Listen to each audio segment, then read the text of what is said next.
Welcome to day 3 of our daily Bible devotions. We're continuing our series on the topic of origin with Professor John Lennox.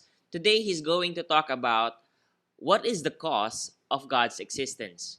Now, that has been a question that has been put forward before and even now. I'm actually surprised that even up to now, there are still people who still ask that. So let's listen carefully and try to understand the proper response to this question. Here's Professor John Lennox. Materialism seems to be coming apart at the seams. It is certainly no answer to the question, why is there something rather than nothing? It will, however, be objected that if you believe in God as the first cause, then surely you must logically ask what is the cause of God's existence. Putting it another way, as Richard Dawkins does in one of his main arguments in his book, The God Delusion, if God created everything, we should have to ask who created God. This is the old question, but a question that is very often asked today: who created the Creator? Now, the very asking of this question reveals at once that Dawkins has in mind a created God. Who created God? And created gods, a moment's thought will tell you, certainly are a delusion. However, the God who's revealed in the Bible is uncreated, as we've seen, so that the who created God argument falls to the ground. Dawkins' difficulty, therefore, must be that he cannot believe in something eternal. Why not? Science certainly doesn't tell us that there's nothing eternal. Indeed, the notion of an eternal universe or eternal energy has dominated human thought for centuries, and it still hasn't disappeared for academic circles. At this point, I just need to clarify that Professor Lennox mentioning the eternal universe does not mean that he is endorsing that. Now, of course, he believes that the universe has a beginning, then therefore his stand is that the universe is not infinite or not eternal. Now, when he mentioned the eternal universe, now what he's trying to refer is how atheists like Richard Dawkins does not believe in the existence of an eternal God, but they of course believe in the existence of eternal energy, such as in the first law of thermodynamics, energy cannot be created nor be destroyed. So the notion of an eternal energy is there. Now, the notion of eternal universe is believed by atheists. Now, how can you believe in eternal universe but not in eternal God?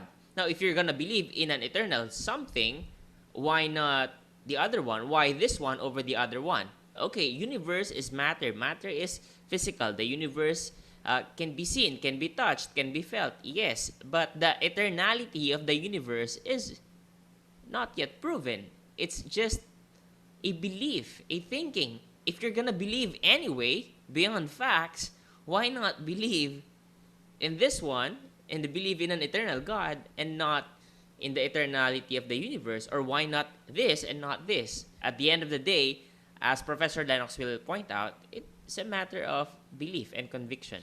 Now, Dawkins' question can be turned back on him. He believes that the universe created him. Therefore, we are justified in asking him, who created your creator? And I still have heard no answer to that question, which I put to him directly. The point here is that all such questionings must stop with what the questioner believes ultimate reality is. For the atheist, the ultimate reality is the universe. And for the theist, the ultimate reality is God. Professor Lennox mentioned the phrase ultimate reality. What does that mean? Ultimate reality, it's like the thing, the theory that you hold on to that explains everything else. Einstein, Stephen Hawking, physicists, they call this the theory of everything. Professor Lennox will go on to mention the primary and derivative. Now, don't be confused. When he mentions primary and derivative, he's just explaining cause and effect. Now, which one is primary, which one is derivative, which one is the cause, which one is the effect?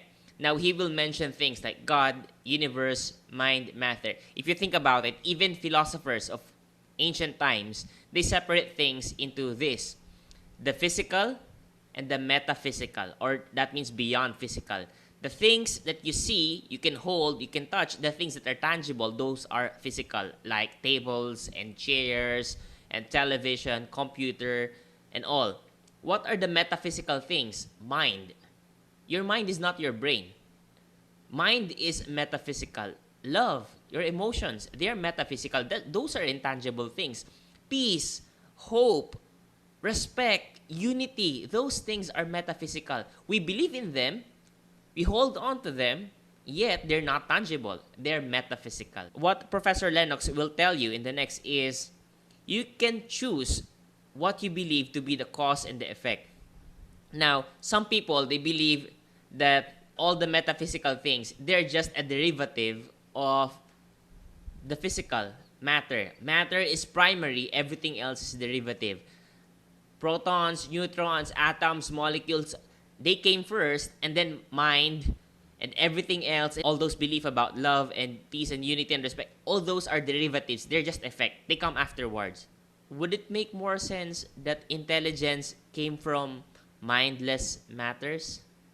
Or does it make more sense to believe that matter comes from mind, something that has intelligence? God. So Genesis tells us that God is primary and the universe is derivative.